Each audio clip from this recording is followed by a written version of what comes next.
Hello mga ka-learners! Welcome back again sa ating YouTube channel, Teacher Ako. So this time, we will be talking about correlational research. So kung bago ka pa lang sa ating YouTube channel, subscribe ka na because in this YouTube channel, you will be able to upgrade your research and at the same time, your language skills. So, subscribe and then click the notification bell para updated ka sa mga bagong uploads natin sa ating YouTube channel. So this time around, as I have promised before, so we will be talking about one of the non-experimental research, and that is the correlational research. So ano ba itong correlational research? So focus na tayo dito mga ka-learners. So correlational research is a type of non-experimental research method used to study the relationship between two or more variables. So ano ba ito? So ang primary goal of correlational research is to determine whether and to what extent variables are related without manipulating any of them. So correlational research does not establish causality. I'll repeat mga ka-learners, correlational research does not establish causality. It only identifies associations or correlations between variables. So let us first focus on the key characteristics of correlational research.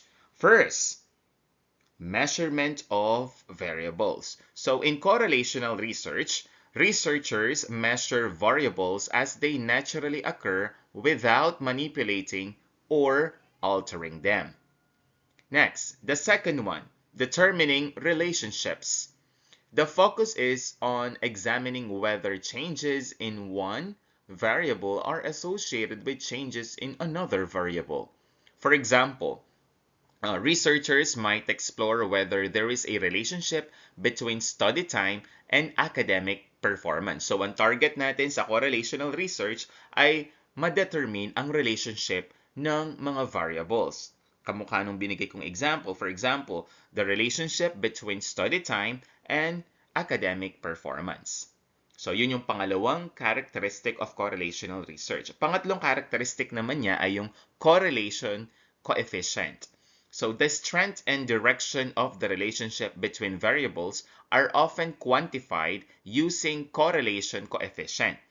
Usually, ganito siya mga ka-learners, represented as letter R, yung small letter R. So the value of R ranges from -1 to +1. So ano ba yung itong -1 na to at saka +1 mga ka-learners? So makinig na mabuti, ito yon. So kapag sinabi nating +1, this indicates a perfect positive correlation. Ibig sabihin, as one variable increases, the other also increases. So parehas silang nag-i-increase, yung dalawang variable na yun. Next, what do we mean now when we say -1? So this one indicates a perfect negative correlation. So ibig sabihin, as one variable increases, the other decreases.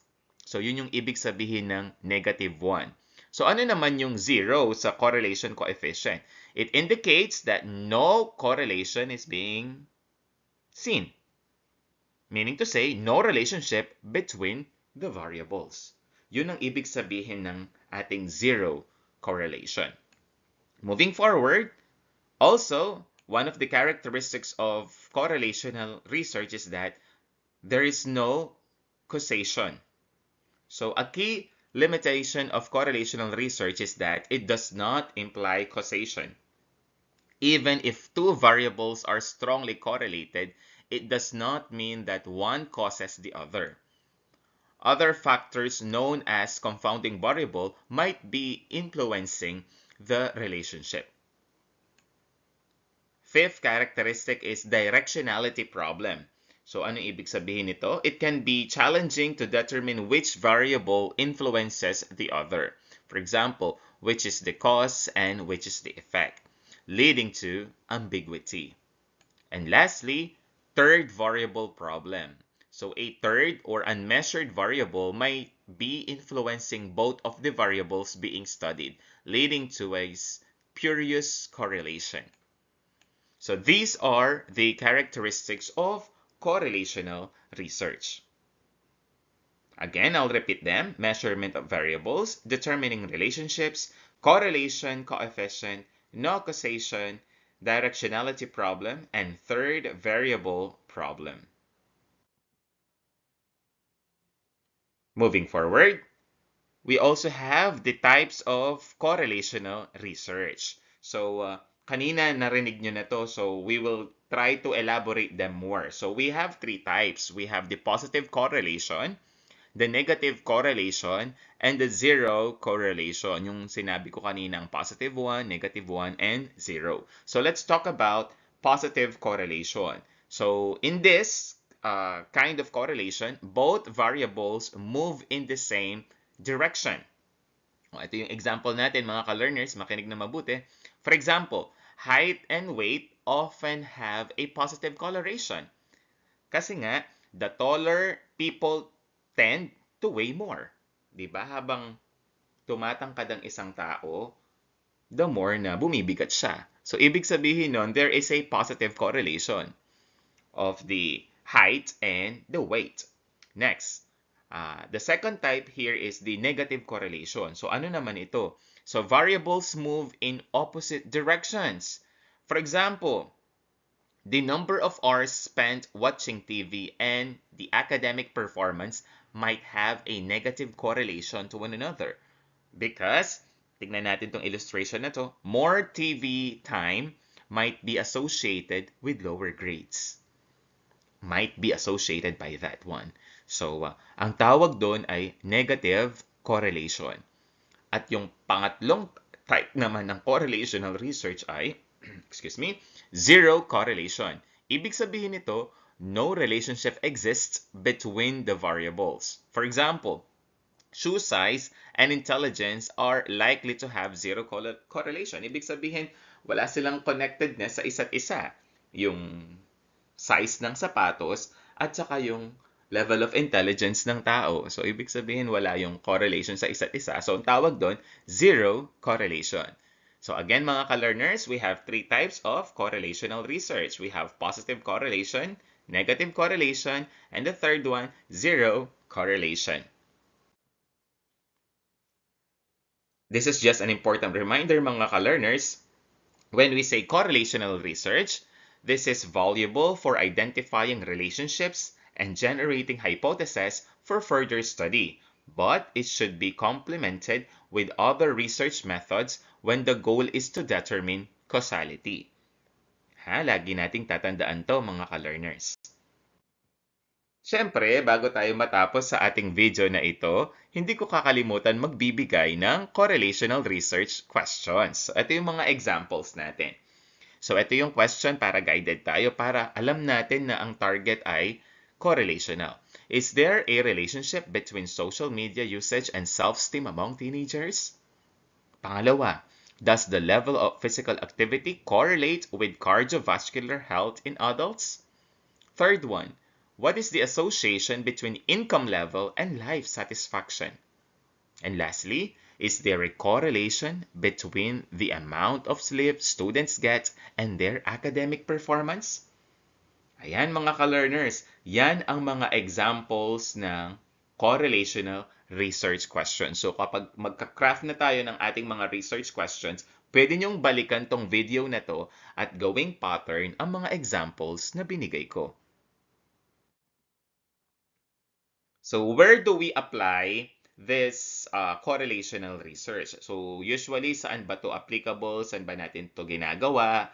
Ano bang klaseng field or institution ang pwedeng i-apply ang ating correlational research? Ito na yon. So una, sa psychology. So to explore the relationship between behaviors, attitudes, and psychological traits. For example, the correlation between stress and mental health. Ayan. So kung ang study natin ay nagpe-pertain sa human behavior, sa attitude, and psychological traits, pwede natin i-apply ang correlational research. Pwede rin siya sa pangalawa, sa education. So in this one, we can examine how different factors like study habits or parental involvement correlate with academic achievement. O, di ba? Pwede siyang tignan ng correlation, yung study habits or parental involvement sa academic achievement. And lastly, health sciences. So in this case, we can investigate the relationships between lifestyle factors and health outcomes. For example, the correlation between diet and obesity. Ayan, pwede nating gawin itong particular study na to sa health sciences. Ayan, so again, pwede natin i-apply sa psychology, sa education, and health sciences ang correlational research. Siyempre, eto na ang pinakahihintay natin, mga sample research titles suitable for a correlational research study. Ready na ba kayo? Pwede niyong mga gamit ito, mga ka-learners. Una, the relationship between social media usage and academic performance among senior high school students. Pangalawa, exploring the correlation between physical activity levels and mental health in college students. Third, the association between sleep duration and cognitive functioning in older adults. Ito pa, pwede pa to mga ka-learners. Investigating the link between parental involvement and academic achievement in elementary school children. Next one, the correlation between job satisfaction and employee turnover intentions in the corporate sector. Also, pwede rin to, examining the relationship between income level and life satisfaction in urban populations. Ayan mga ka-learners, natapos na naman ang ating video para sa ating correlational research. I hope na may natutunan tayo this time around. So, again, don't forget to subscribe in our YouTube channel. Guys, just to inform you, 9 na ang ating YouTube subscribers. So, sana mas dumami pa tayo. At don't forget to click the notification bell para updated kayo sa mga susunod na videos na i-upload ko. Maraming salamat mga ka-learners and keep sharing our video. God bless you. Bye!